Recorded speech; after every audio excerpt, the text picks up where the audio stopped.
Guys, say hello to my friend Jess.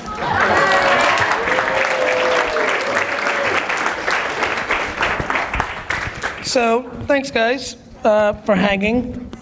So I emailed Jess the other day. I was like, hey, if you come through to New York, I'd love to do a fireside chat with the company. I want to do more of these with you guys, and I couldn't have thought of a better guest. Obviously, we got to know each other quite a bit filming Planet of the Apps, but I've always known from afar, and we ran into each other in a couple nonprofit events through the years of how, impressive of an operator and an entrepreneur and a thinker about marketing and media and business Jess has been for quite a long time. Obviously, she had real fame before that world, and so I don't think a lot of people, that aren't paying attention realize it. And then I got to really see it on display from a business chop standpoint on the show. Obviously, the show was very real. Like, we were critiquing businesses and asking questions, and I really enjoyed it, and I'm just extremely fond of her. So one more time, please clap it up for somebody I respect so much.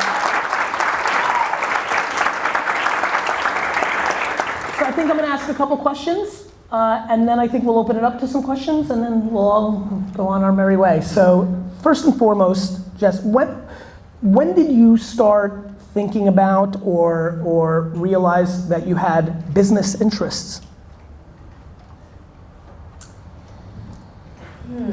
I think I always approached my career, even when I was 12, when I started acting, I was like, what's the long game? Like, how do I stay relevant, and how do I become a real player, and how am I going to be meaningful?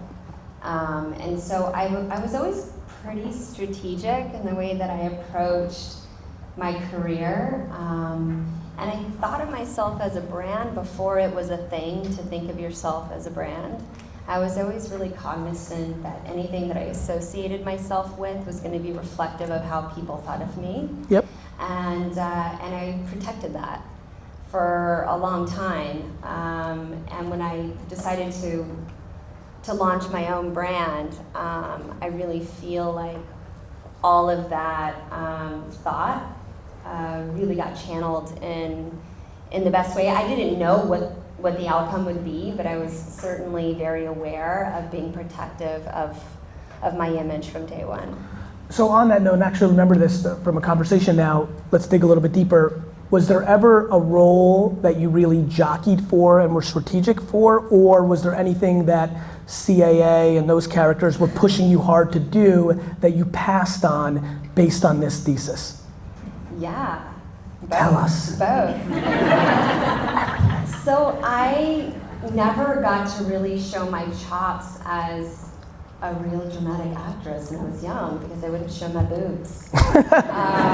All the good roles were sexy time, and I was like, for whatever reason, I felt like when I was young, it would just be exploited in a way and out of my control in a way that I felt wouldn't be great for my brand before I really articulated it that way. And I also grew up Catholic and Christian, and I couldn't ever deal with my dad seeing me do that. Dad? So my dad's here. It's true. And so I grew up with like the guilt and the things and the weirdness, and so like that played into it. But yeah, I mean, I definitely took more or passed up on a lot of opportunities that would have positioned me as an actress in Hollywood in a different way, maybe in a more serious way. But on the flip side, I went the route of wanting to be global, wanting to... So is that like superhero time? Like, is that yeah, that? I looked at the marketplace and I was like, what are the things that go global? And it was superhero franchises, action. It was pre-horror and it was pre-rom-com being global. And so rom-com was to make you like America's Sweetheart, but it really didn't extend beyond that. But you can get a decent payday and you can be the face of a beauty brand. Fine. Or you can transcend that, the girl stuff, and you can go into boy land and you can do, action hero. And I wanted to be an action hero. So I went. Because you wanted to collect yourself as an action figure, or? Well, yeah. Of course. I have a few.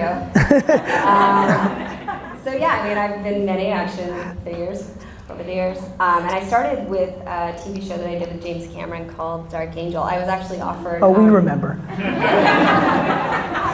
I was 17, and I was like, if I don't get like a role by the time I'm 18 that's going to really make me feel comfortable with choosing this as a path, as a career, then I'm going to go to school and get a degree and have like a real job.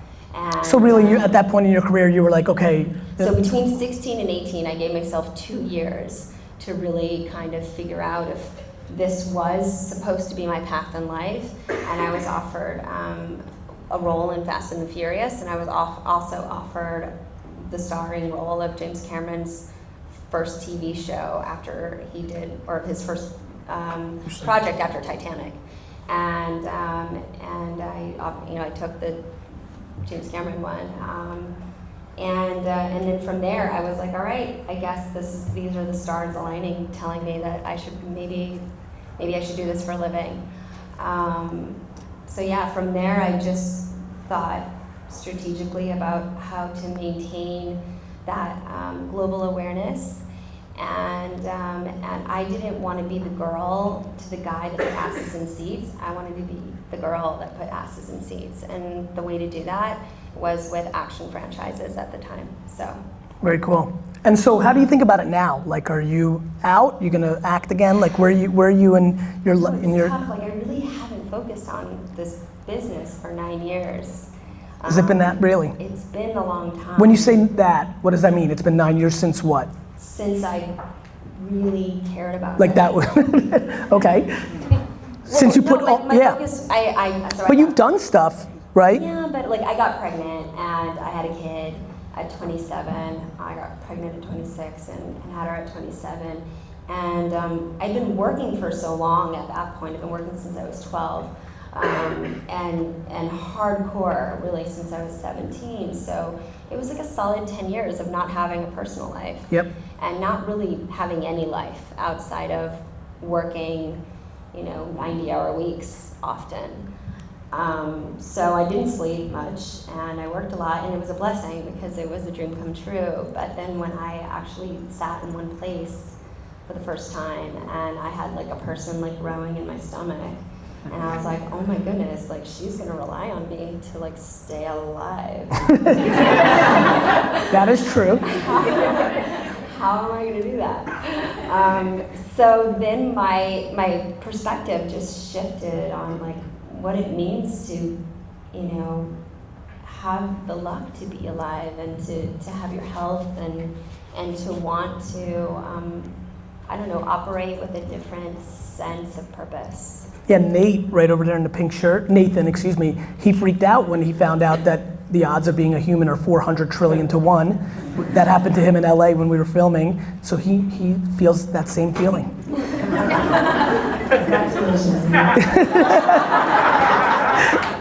So talk about the early days of the business, right? It's such a big business now. Like all of you should, I don't know if you take visitors, but you should all visit the office. It's amazing.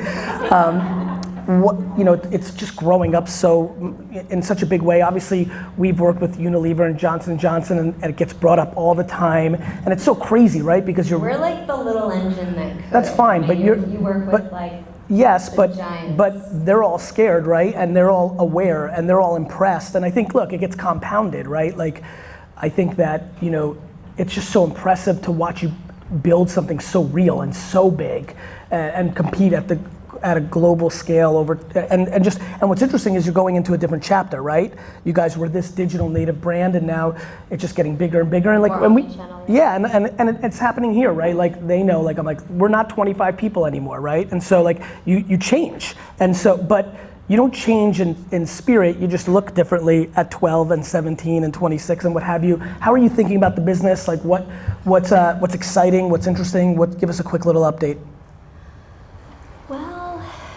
I think what's interesting about life in general, and it's something that I guess I only really came to when I got older was I decided at some point that as right as I ever thought I was when I was 18, telling my parents all the thoughts in the world about how things should be, and I had all the opinions and said all the things.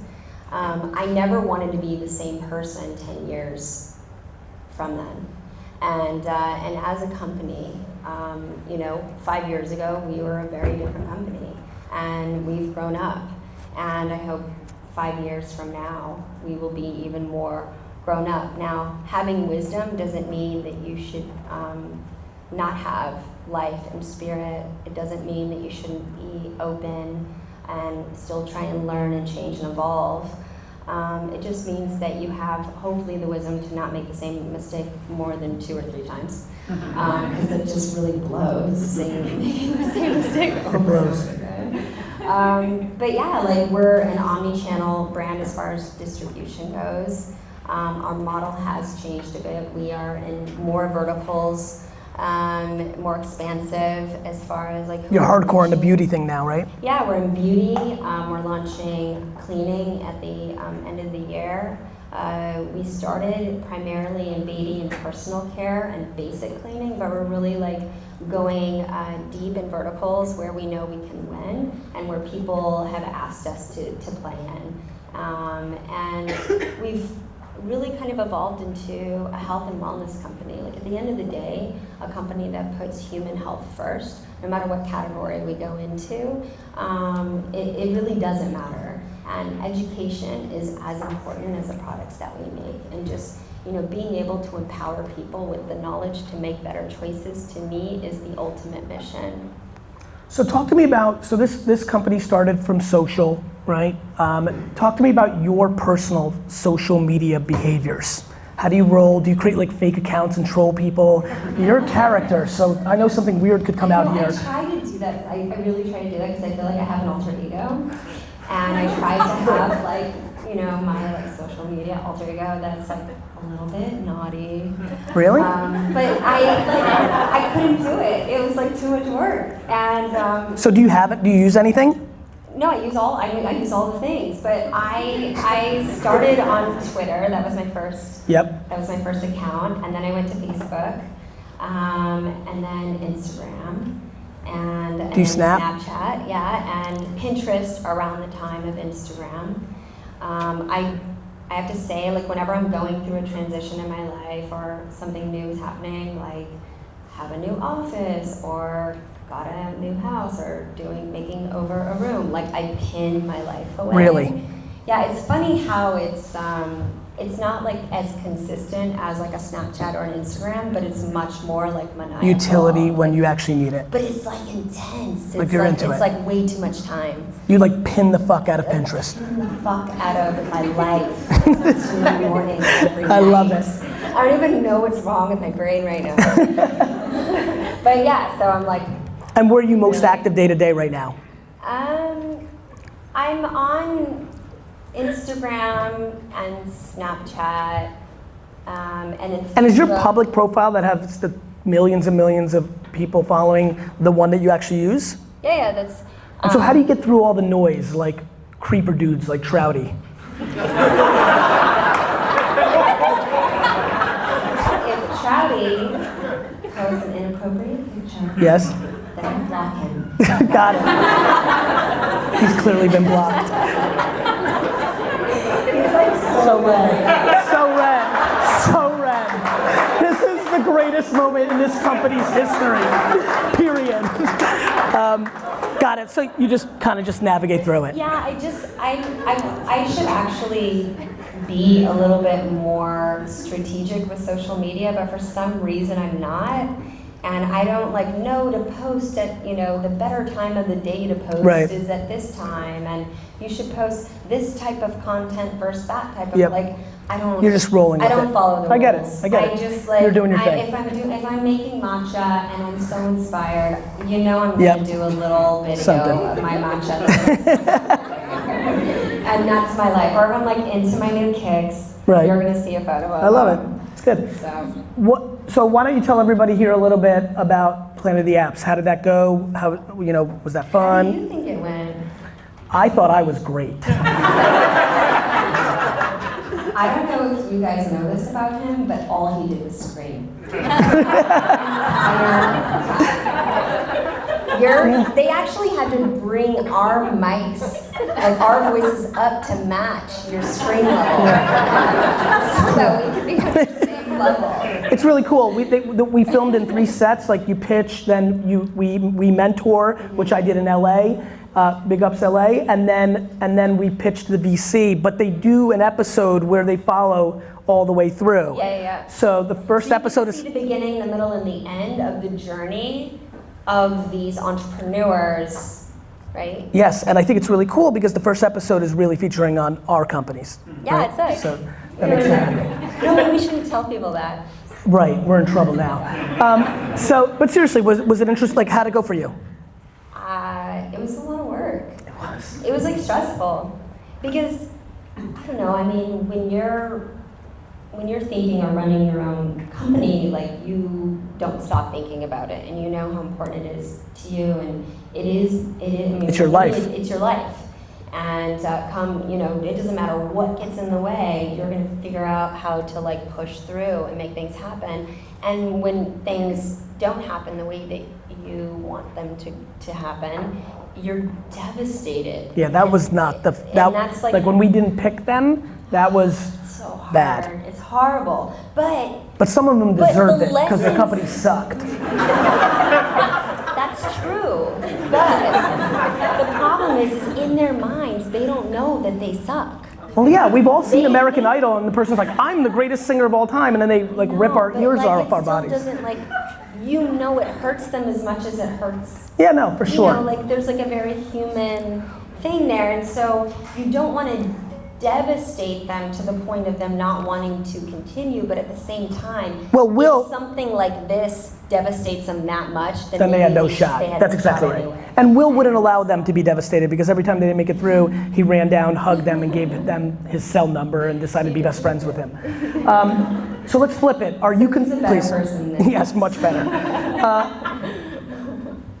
What about your media consumption? What shows are you watching? Podcasts you're listening to? You like them? Yeah. So are you consuming any shows? Wait, what are your socks? Oh, Star Wars. Star Wars? Yeah. I like Star Wars. Yeah. X-Wing 5. Sorry. Yep. What shows am I watching? Yes.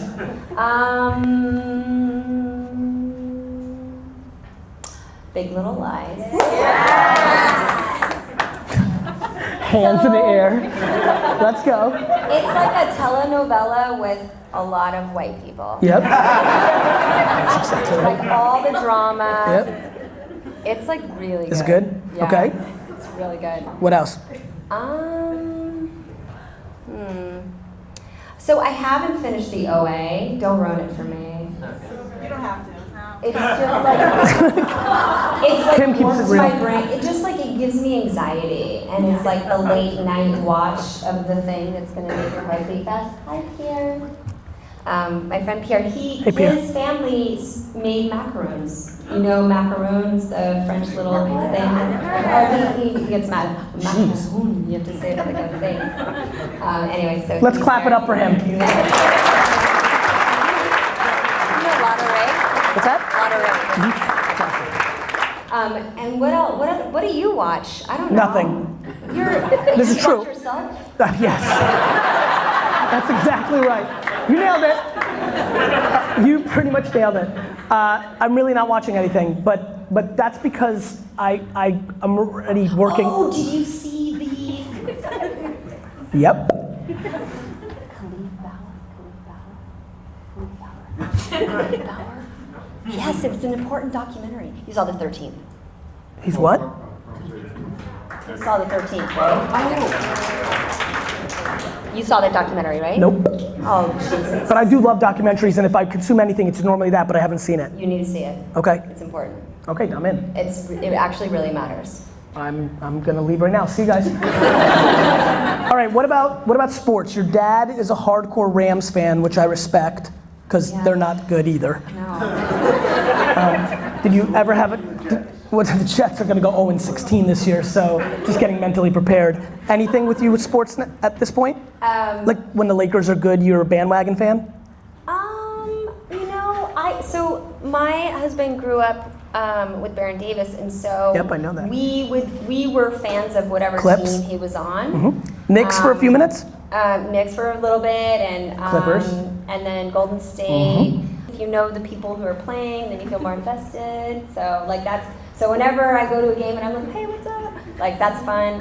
I bet. But I haven't gone to games in a while. Okay. But they're very Tall? tall, Yep. and very good at all the it's like special. Like you would never be able to play basketball. Nope. No, but not anything against you. No, or me, listen, but, like, somewhere around fourth grade was when I realized I was more likely to own the Jets than to play for them. That's the punchline. I'm not taking it. All right, let's do some questions. Who's got one? Oh wait, I have one Good, more thing. yeah, do your sports. thing. So we did a collaboration with the MLB. Do you like baseball? Oh yeah, I do. I just had my fantasy baseball draft. Stats, are you here? All right, stand up.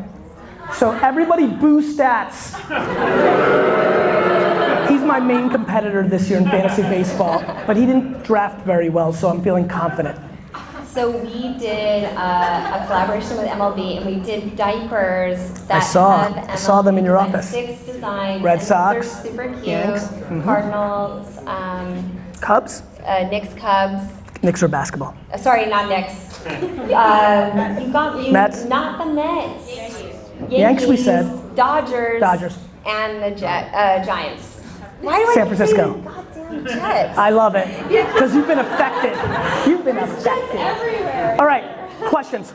Here, grab this. And we have a mic over there, and we can go loud too if we have to. Go ahead. Hi. Hi. So, Say your name. I'm Hassan. Nice to meet you. Hi. So, Honest Beauty landed in Target last week. Congratulations. Thank you. With the brand moving from specialty to mass retail, what's your vision for it for the next 5 years in terms of growth? So here's this weird thing. Because I don't come from traditional, CPG or beauty background, I never understood that the way that people perceive your brand or the integrity of your brand or whatever is based off of distribution and not price point or the quality of your ingredients. It literally 100% has to do with distribution, but now that distribution has all been flipped on its head with every D2C business and with all of these online retailers who are taking people's lunch, and more people who are give me an excuse to leave my house and go into your door. I just feel like this is a transitional time, and I, more than ever, just want to make sure that my products are in people's hands and that my brand is showcased in the best way. And so I don't really have a bias as to where I'm distributed. I just want it to have really great partners, and I want it to be done the right way. Jess is doing something super rad. She's doing Target Tuesdays. Target Tuesdays, I'm going into random Targets. I'm finding random people and I'm giving them makeovers on the spot on Facebook. So everybody, next Tuesday, you're allowed to be off, pick a random Target, and hold your breath. And so today I did 2 makeovers on 2 streets. Did they lose their shit? And so here, I was nervous, what if they're gonna not like it, or what if they're gonna say no to me? And sometimes they might not know who you are, right? Yeah, I mean, there's 4 of those people. Yeah, absolutely. And they might be like, why are you touching my face? I don't know. And? And it went They loved well. it. Yeah. Good. Thank God. All right, who else has got a question? Dante, get up here, baby. That was awesome. Dante, that was what you were. Thank you. Yeah, you brought it. So I work in the influencer department here, and I'm sure we've seen posts from kind of big influential individuals, people with many followers. How do you think that has contributed to the growth of your business on social? Just having those type of people speaking about your brand. I think influencers are tricky. I actually feel like the influencers that have the most followers maybe aren't as trusted as people who have a few thousand or in the high hundreds. Because to me it's the people who have that authentic engagement and have that rabid fan base is more the people that are going to affect change versus someone who's just so giant because they're pitching products every day, is your thought? or because they're just part of a machine, and most of the people that are following them are bots, and we know that that whole thing can be gamed. I was never one of those people. I never bought any of my followers, and I do everything myself, and there's no agency or other people that do, Your engagement. My engagement, but also it was like, for me, to be honest, why I'm so involved in my online persona is because I felt like my entire career, I was in someone else's hands. So whether it was Fox's hands, The Hollywood or machine. the machine of the production company, Paramount or Sony or whoever, and how they wanted to market me, or the publication that wanted to do the interview of me. I was this version for the GQ reader, and I was that version for the 17 magazine reader, and I was that version for the People magazine reader, and no part of it was really me. So It was pieces. for the first time, I really got to tell my story, and I got to be real, and I got to have that direct relationship with myself, and have control over, who I am. The exact quote, the exact way to the end user. Yeah, and I never got to do that before, and so that's why I care about it so much, and that's why I've been so involved. And yeah, Ron. I think that is kind of an interesting segue into what I'm curious about, which is you've obviously invested so much of your personal brand into the Honest Company. You're like super proud of that. You feel like that's kind of your most authentic self. Does it frustrate you if people would still say like, oh yeah, like if tonight someone went home and said, I saw Jessica Alba, the actress, or would you feel like, that's just part of your broader story? Before you answer, I just want to make sure the other offices that are watching. So the question Ram is asking is, if somebody went home tonight and said, oh, I saw Jessica Alba, the actress, you've put so much time and effort in building this business and yourself into it. I guess the question is, would she be, frustrated being identified as that? I guess it depends on the context. In the beginning, probably more, right? No, it really depends on the context.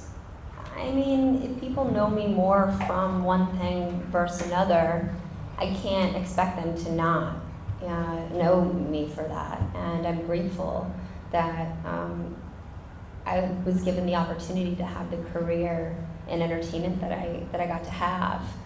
I actually miss acting. It's so weird. We need some people for some of our videos. So I'll do it. great, booked. My husband's always like, really? Am I actually doing this? So do you think that means you'll probably do it? I don't know. Like, do you think about 71-year-old you, like, acting? Here's the thing when you're acting, like, you can always do it. And you only stop doing it when you are like, all right, I never want to play that Right, role. it's not like an There's NBA always- player, right? Like, No, you've got that window. You don't have an expiration date. Now, will you always get The same paid roles? the Yep. same money, or will you still be the ingenue for the rest of your life? No. But do you get to evolve into more media, different types of people? Sure. Right, you could be like a funny grandma. Yeah, I'm like the funniest grandma.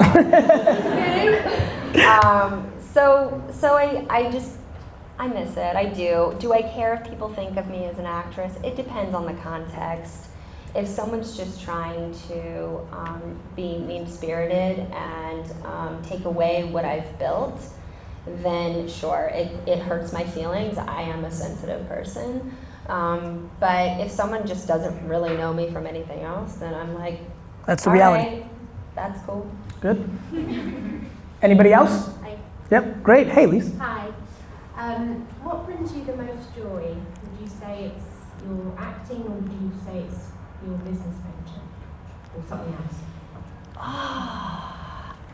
I probably have like an unhealthy relationship with acting.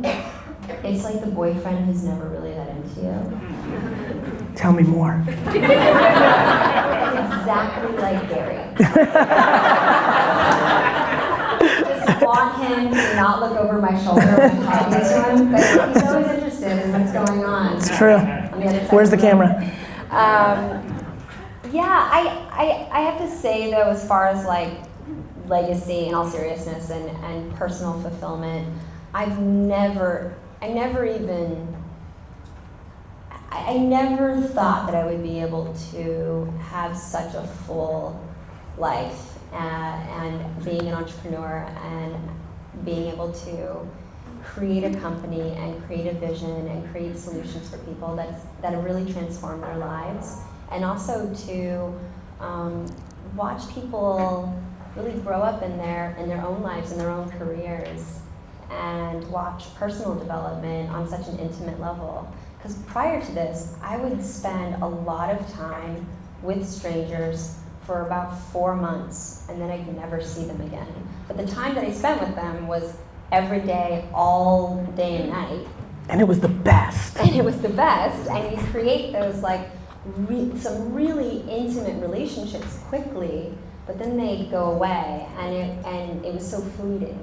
But there's something so permanent about going into the office every day, and I see the same people that I saw 5 years ago, and I see who they are today versus who they were when they walked in 5 years ago, and that's so dope, just to see how people evolve and to have those personal connections. Love that. Yep. Rebecca, you can come up to the mic. Oh, you got one? Go ahead. Hey, Ari. Go ahead. So I know you've done a lot of really cool work, specifically with kids. What's the most powerful experience that you've had helping kids, and how has that impacted the choices that you make in your life? Wow. Yeah, no, this is like a loaded question, because I feel like I 100% have dedicated my life in a weird way to helping kids, and this is the first time I actually kind of thought about it that way. But dude, this is huge.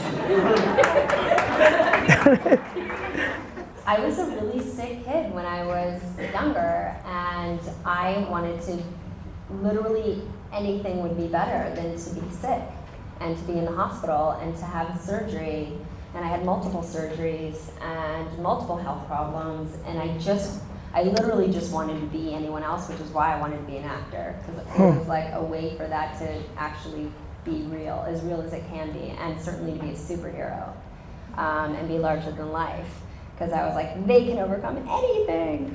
And so, yeah, I mean, from being able to provide families with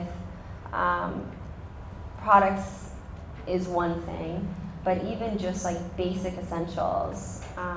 Infant mortality is a huge issue in this country, and a lot of babies get suffocated while they're sleeping because parents can't provide a safe place for them to sleep. And we did an initiative where we provided, and we still have an ongoing thing. I'm on the board of this organization called Baby to Baby, and one of our big initiatives is to give families a safe place for their new baby to sleep, so that they never have to worry about that. And that's like a real thing, and that's incredibly meaningful.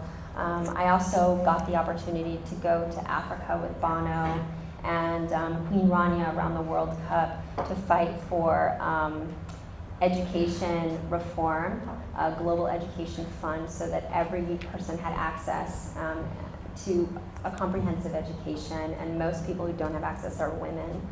And so that is incredibly meaningful, and being able to give girls an opportunity to just empower themselves to get themselves out of the situation that they don't want to be in, and change their family's life and their own life.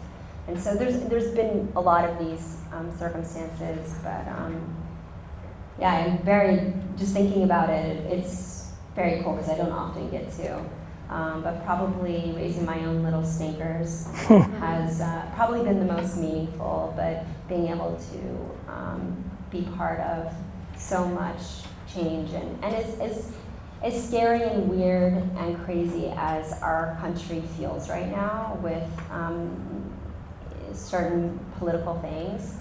I feel like there's enough of us out there that walk with integrity and care about the right things, and we're going to continue to be progressive in how we operate, and that will always win.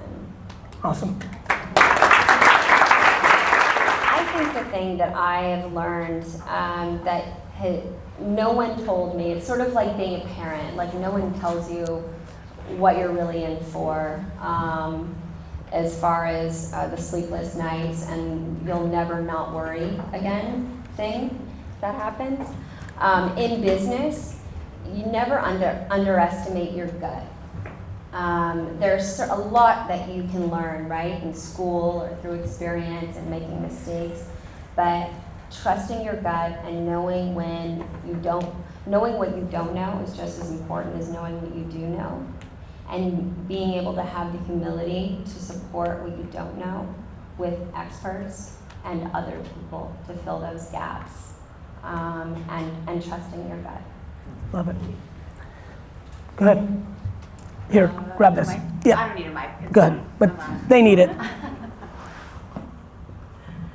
Thank you. Hi, my name is Tatiana. I'm Peruvian American, I'm Latina, so my question is going to be related to that. I think today it's exciting to see representation and recognition both on screen and off, where there wasn't always. Yeah. That being said, it hasn't always been easy, and I think, especially with today's political climate, what I would love to know is what advice you have for young Latina entrepreneurs that are looking to build businesses and be successful, if you faced any specific challenges or advantages in that respect. Advantages, no. Yeah. You have to be a white guy Yeah. if you want advantages in the world. I mean, that's just the way it is. It helps if you're tall and good looking too.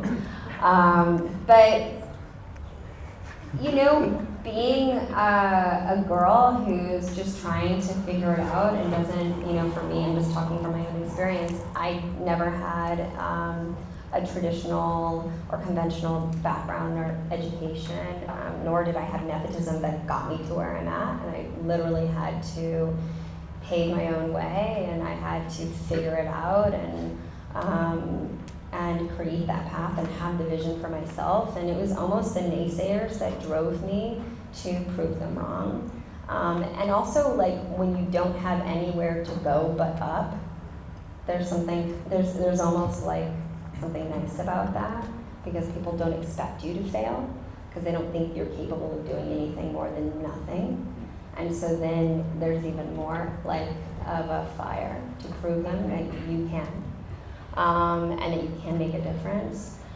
What can you do? I think you have to first really figure out what it is you're trying to do in the world.